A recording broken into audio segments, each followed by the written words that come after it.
Dans l'épisode du jour, on va parler des tabous. On vit dans une société où les tabous sont très présents sur la santé mentale et encore plus sur ce qui nous intéresse, nous, la dépression. Dans l'épisode du jour, je vais te parler de comment tu peux réussir à surmonter les tabous tout en prenant soin de toi, de ta santé mentale, en étant un peu plus stratégique pour être sûr de ne pas te faire arnaquer par ces problématiques. Hey, bonjour à tous et bienvenue. Vous écoutez Raconte-moi ta dépression, c'est le podcast dont vous avez besoin pour gérer au mieux la vôtre et celle de votre proche. Moi, c'est Manuela et je suis coach pour dépressifs et pour proches de dépressifs. Après dépression, rechute et tout ce qui va avec, j'ai décidé de faire en sorte de pouvoir apporter aux personnes qui en souffrent directement ou indirectement je dis bien tous les conseils que j'aurais aimé avoir pour mieux gérer la mienne.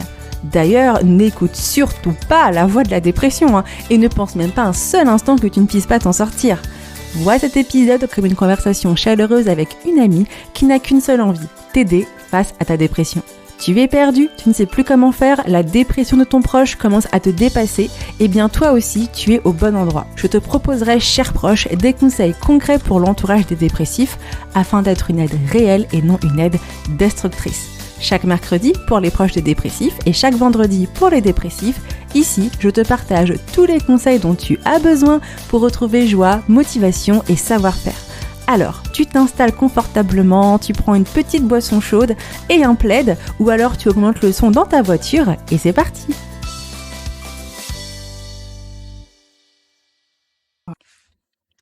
Bienvenue à toi sur ce tout nouvel épisode du podcast, j'espère que tu vas bien. Je suis vraiment contente de te retrouver aujourd'hui pour te parler de tabous. Alors, tu l'as bien vu dans le titre de l'épisode d'aujourd'hui, on va parler justement des tabous. Alors, pourquoi est-ce qu'on parle de ça ? Parce que cette semaine, donc l'épisode des podcasts sort ce vendredi 9 mai 2025 et le 6 mai 2025, il y a eu une émission sur M6 qui s'appelait Santé mentale, brisons le tabou. C'était une émission qui a duré à peu près 1h30 où de nombreuses célébrités sont venues parler de santé mentale. J'étais vraiment contente que dans une chaîne de grande écoute, à des heures où les gens peuvent regarder ce genre d'émission, il y a eu enfin des émissions sur la santé mentale. Alors, je sais que sur Internet, ça a divisé. Il y en a qui ont aimé, il y en a qui n'ont pas aimé, il y en a qui ont trouvé qu'on ne pouvait pas mettre sur le même plan la schizophrénie, la dépression, la bipolarité. Ils ont trouvé que, c'était peut-être pas assez profond ou pas assez bien mené. Personnellement, j'ai trouvé que pour une première, depuis quelques années, c'était intéressant de voir des gens qui partagent un petit peu leur histoire. Alors, c'est vrai que dans le mot santé mentale, on peut mettre de nombreuses choses, comme dans le mot santé. La santé physique, c'est aussi bien les règles qu'un cancer, qu'une maladie, que d'une jambe cassée.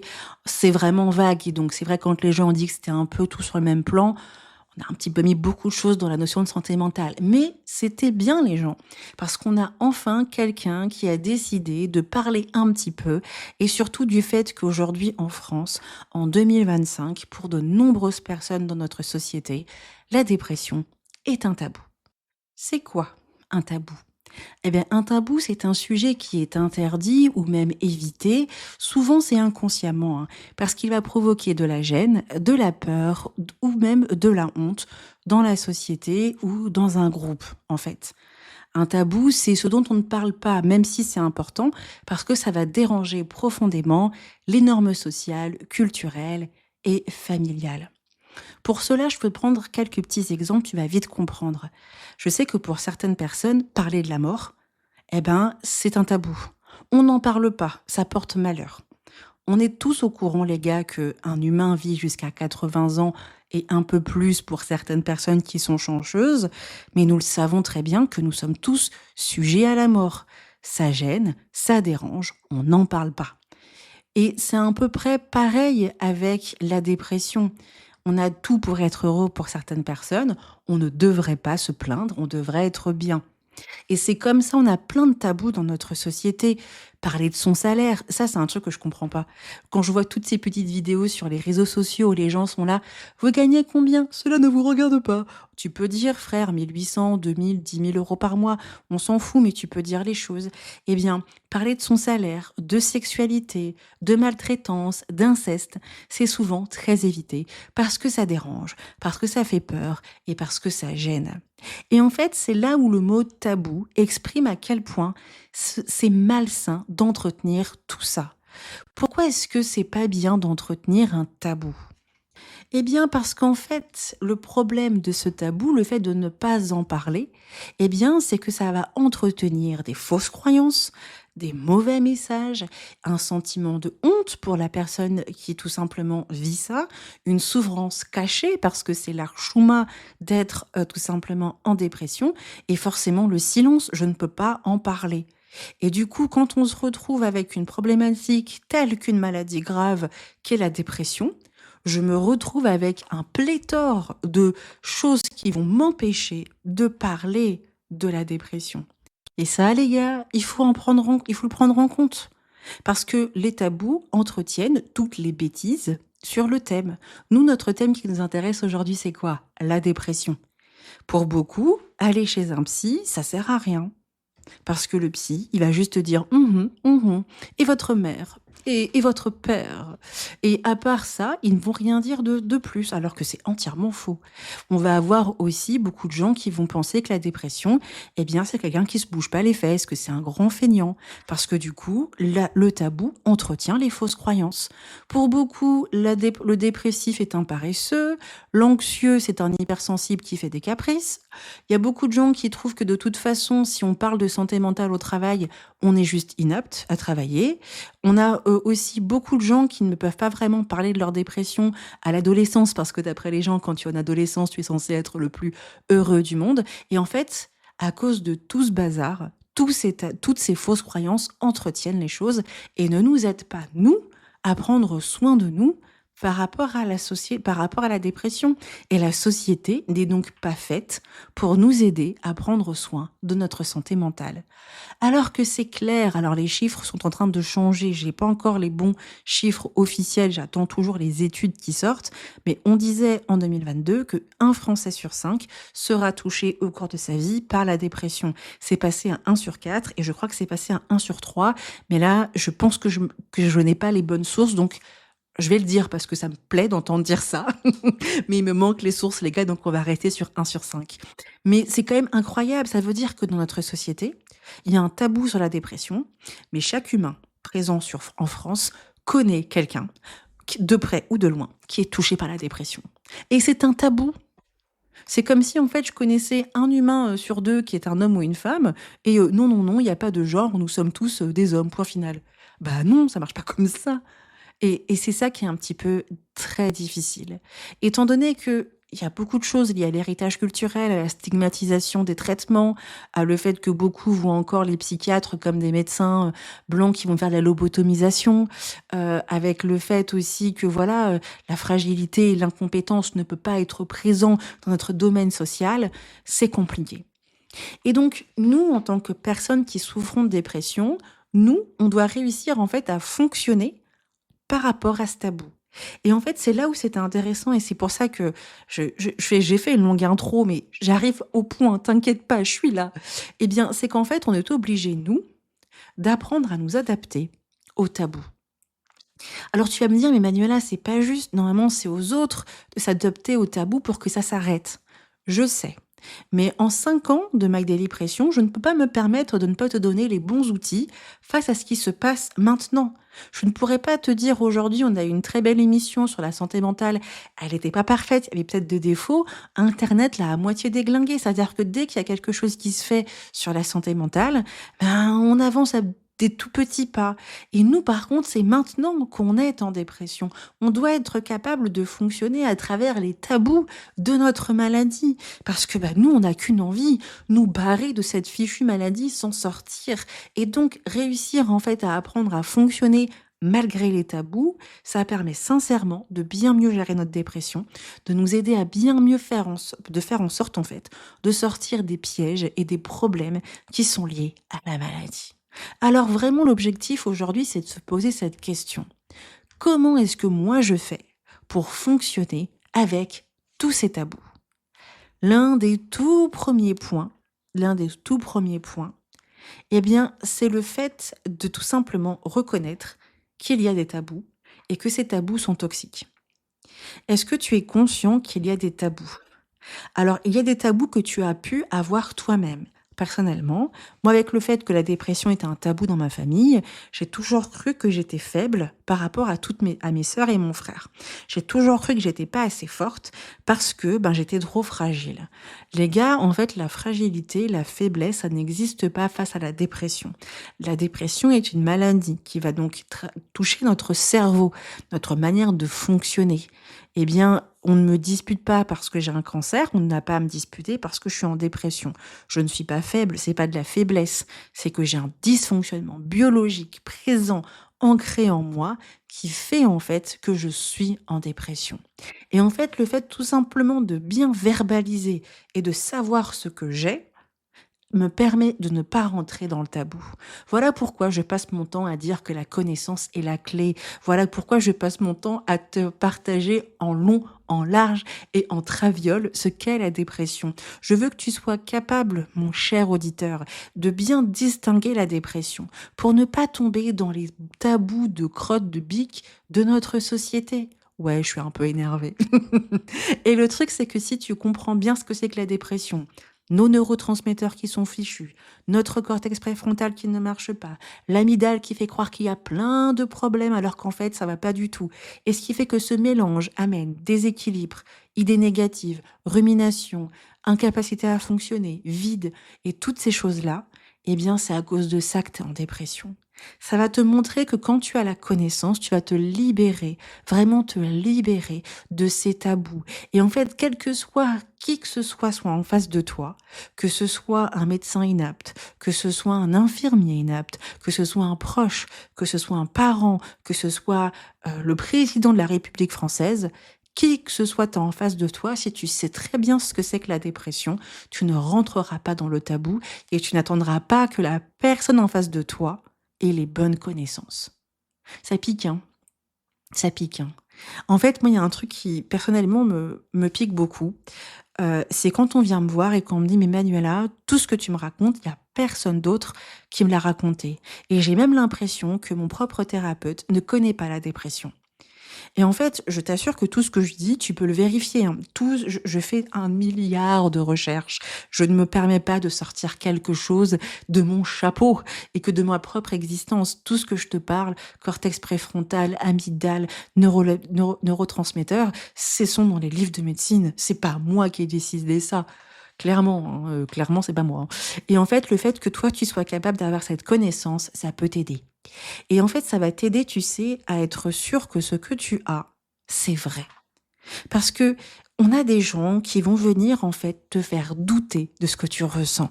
Et n'importe quel type de personne peut te faire douter. Je suis là pour t'aider et t'encourager et je n'ai pas d'autre choix que de te dire que quelquefois, des professionnels de santé tels que des pharmaciens, des préparateurs en pharmacie, des infirmiers ou certains médecins peuvent avoir des comportements de tabou avec la santé mentale. Personnellement, un jour, il m'est arrivé une dinguerie. J'arrive à la pharmacie et je viens demander mon traitement. La pharmacienne me regarde et me dit: «Je vous ai déjà donné votre traitement, ça ne sert à rien de le reprendre». Je la regarde, je lui dis: «Bah, écoutez, franchement, mon traitement, c'est sur un mois, donnez-le-moi, je l'ai pas chez moi, je sais pas où est-ce qu'il est». «Oui, je sais pas ce que vous allez faire avec, sachant que vous avez un traitement très, très lourd, pour j'ai un traitement madame, j'ai un antidépresseur, vous allez vous calmer». «Ben oui, vous pouvez faire n'importe quoi avec l'antidépresseur et cetera, vu votre état». Et en fait, j'ai regardé la dame et je lui ai dit: «Écoutez, je viens dans votre pharmacie tous les mois, donc vous savez que je prends le traitement et en fait, j'ai pas besoin d'être infantilisée comme un enfant. Si je vous dis que je l'ai pas, je l'ai pas. Et de toute façon, vous savez ce que je peux faire, madame? Je peux aller dans une autre pharmacie, prendre mon traitement. Donc là, je viens avec vous, donnez-le-moi. Vous voulez pas me le donner? J'irai dans une autre pharmacie». Et je suis rentrée chez moi, j'étais un peu fière de ce que j'ai dit, mais j'ai pleuré et ça a duré tout le week-end. Parce que j'ai trouvé ça honteux qu'on tout simplement me dise, alors que j'allais tous les mois chez cette dame, hein, qu'on fasse passer pour un enfant parce que je prends des antidépresseurs. Et en fait, tu vas avoir plein de petits comportements comme ça. Quelquefois, on attend que certains professionnels de la santé soient bienveillants envers nous. Ils le seront pas toujours. Moi, je me rappelle un jour d'un psychiatre que je viens voir, je raconte mon histoire, etc. Je tiens à préciser les éléments suivants. Ça faisait 5 minutes que j'étais tout simplement dans son bureau. J'étais en larmes, c'était le premier psychiatre que j'avais décidé d'aller voir. Je lui dis juste qu'un coup je me sens bien, un coup je me sens pas bien. J'ai dit juste cette phrase et je lui ai dit que ça n'allait pas au travail, que je pense que je fais un burn-out. Qu'est-ce qu'il m'a dit? Vous êtes bipolaire. Prenez tel traitement, tel traitement. Et là, je l'ai regardé, je lui ai dit: «Mais en fait, vous avez pas écouté ce que j'ai dit. D'ailleurs, ça fait que vous m'avez pas posé aucune question. J'ai pas besoin de poser des questions. Vous prenez votre traitement et vous revenez me voir dans un mois». Et là, je l'ai regardé et je lui ai dit: «Bah», j'ai dit: «Au revoir». J'ai raccroché, enfin je suis partie. J'ai pas raccroché, je suis partie. J'ai appelé ma mère qui m'a un petit peu rassurée et j'ai décidé de ne pas revoir un psychiatre avant 18 mois. C'est pour ça que j'ai mis 18 mois à revoir un psychiatre.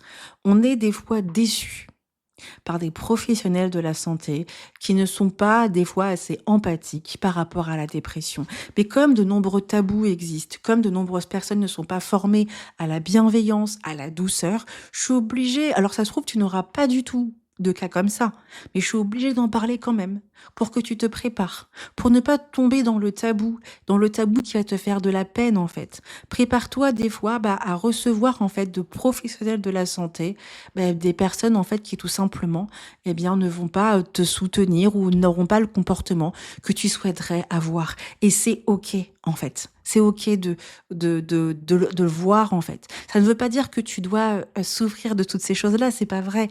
Ce que je veux dire, c'est que pour apprendre à briser le tabou, on ne doit pas être dupe de comment certaines personnes, certains professionnels vont fonctionner. Souvent, on est plus à même à comprendre que notre entourage n'est pas formé, ne comprendra pas, va être difficile, etc.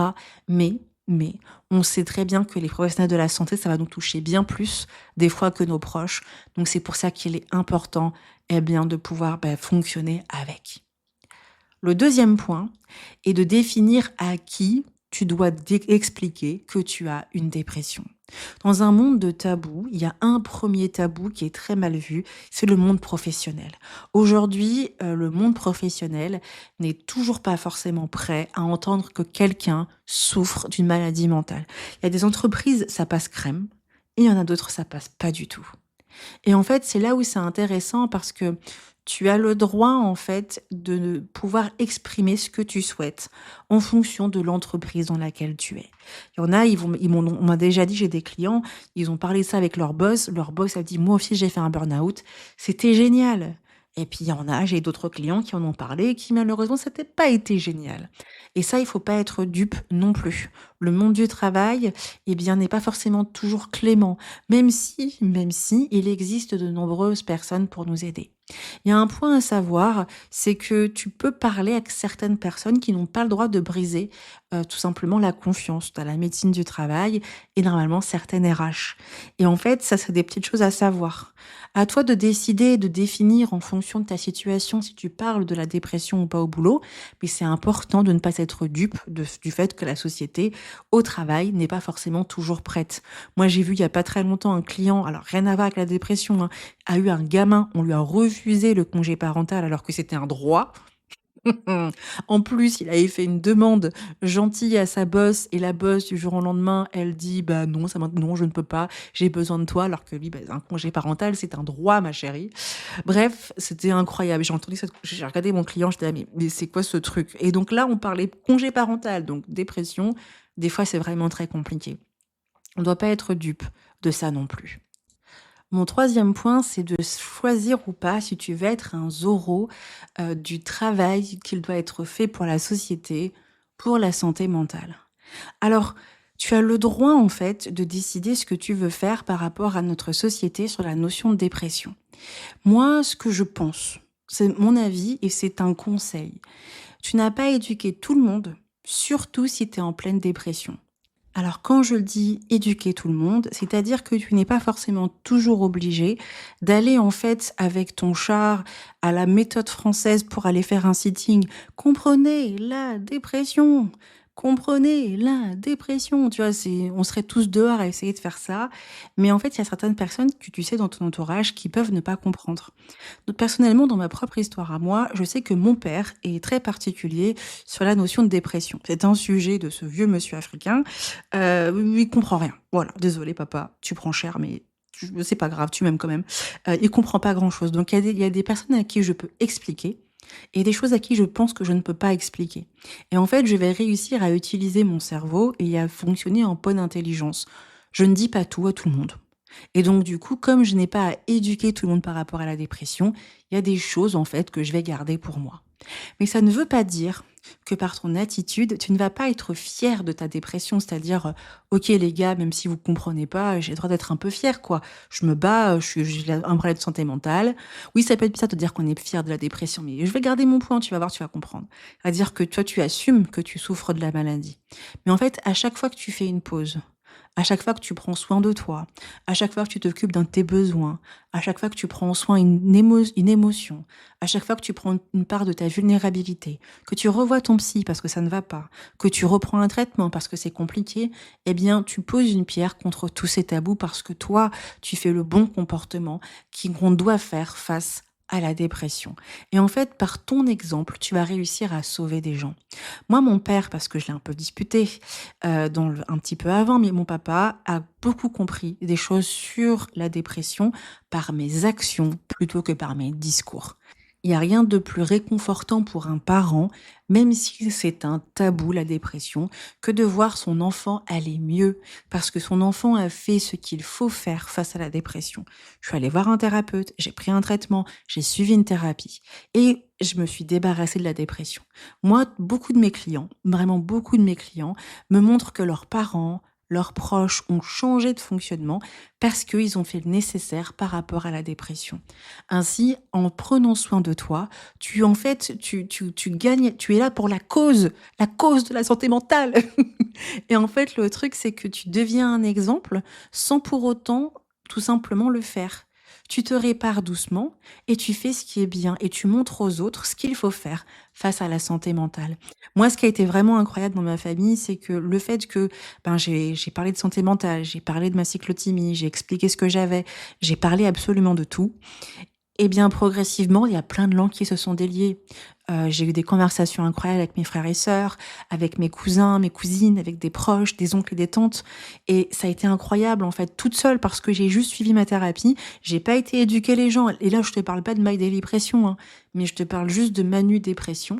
Eh ben, ça s'est bien géré.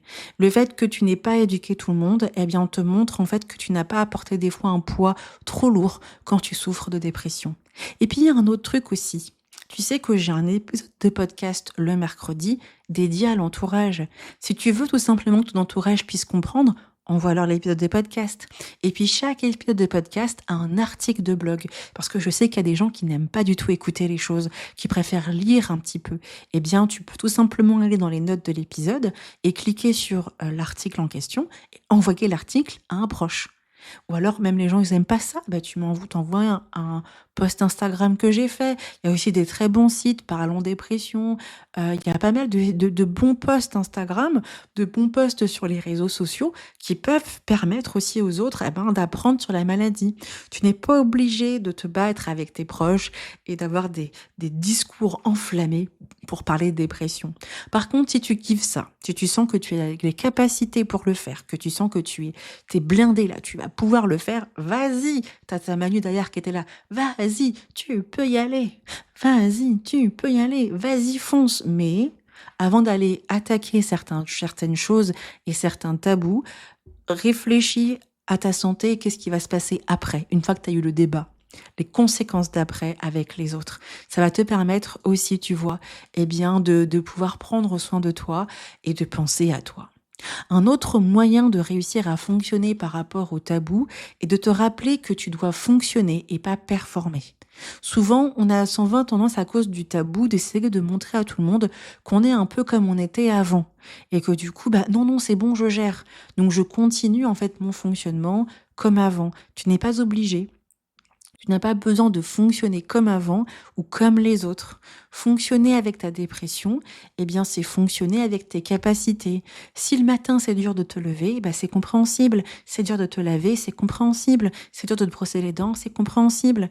Mais si par contre, toi, tu arrives peut-être à sortir, à faire du sport, etc., c'est bien. Mais attention, ne force pas. ton processus de guérison est plus important que des tabous inutiles sur la dépression. Tu n'as pas à prouver aux autres quoi que ce soit. C'est pas eux qui souffrent de la dépression, c'est toi.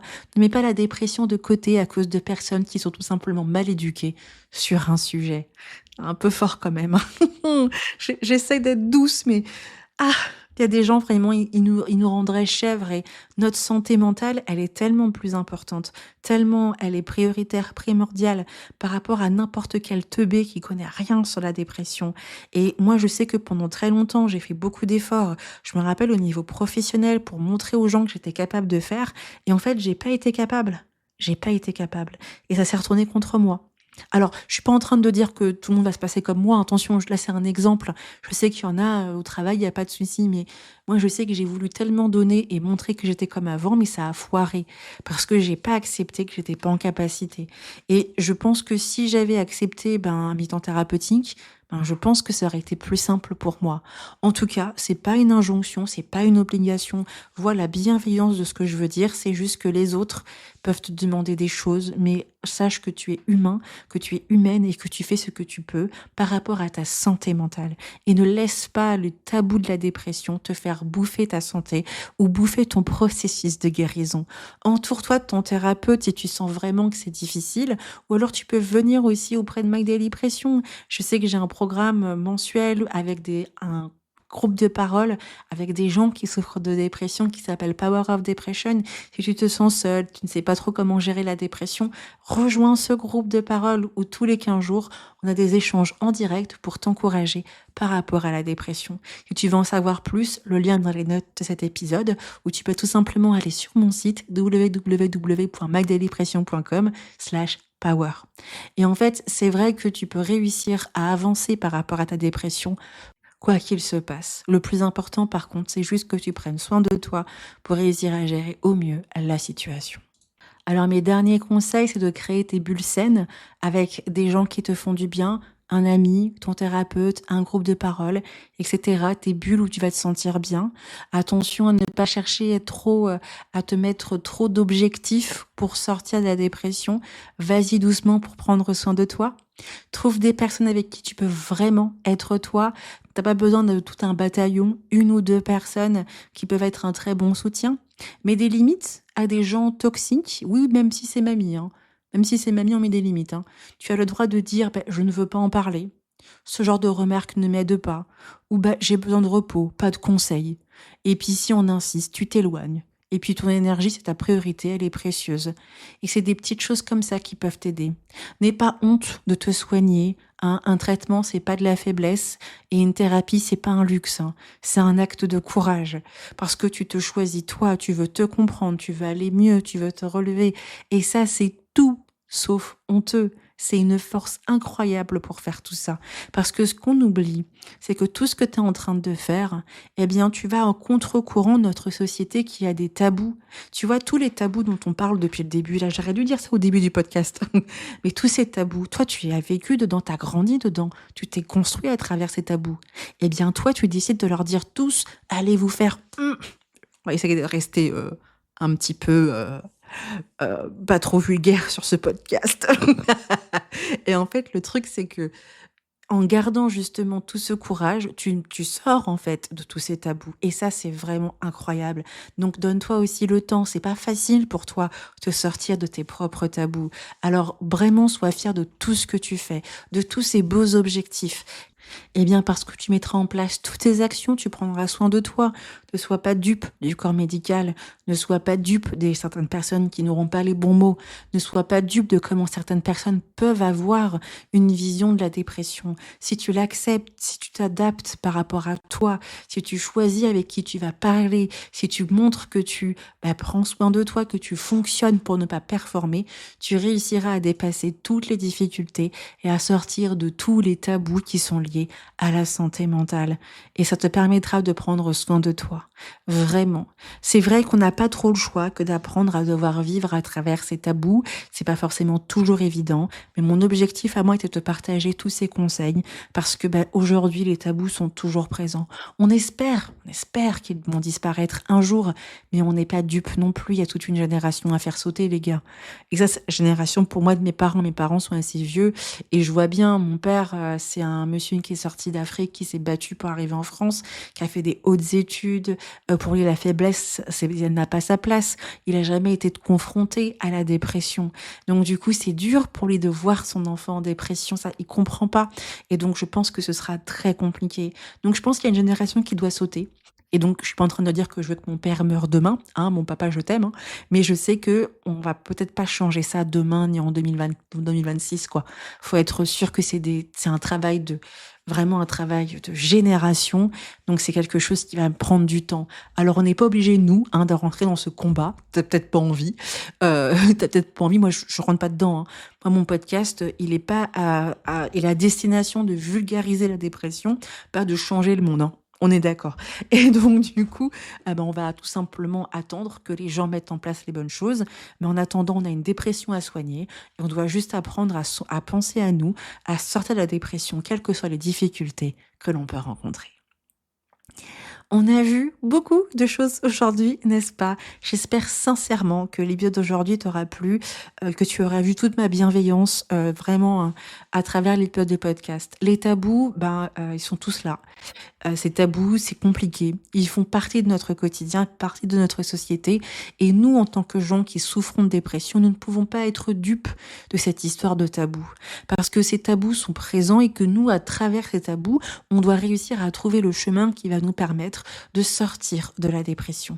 Alors, malgré tous ces tabous, même si c'est un véritable défi, tu peux réussir à avancer, à prendre soin de toi en ayant tout simplement une vision plus claire, un peu plus stratégique pour réussir à prendre soin de toi quoi qu'il se passe. En tout cas, sache que moi, je suis là pour t'encourager chaque semaine, que si tu as des questions, n'hésite jamais à m'envoyer un email à l'adresse contact@mygdailypression.com ou venir me dire sur Instagram ce que tu as pensé de l'épisode du jour. Est-ce que tu l'as trouvé intéressant, inspirant? Est-ce que tu as des souhaits pour les prochains épisodes de podcast? Viens donc, tu ne me dérangeras jamais.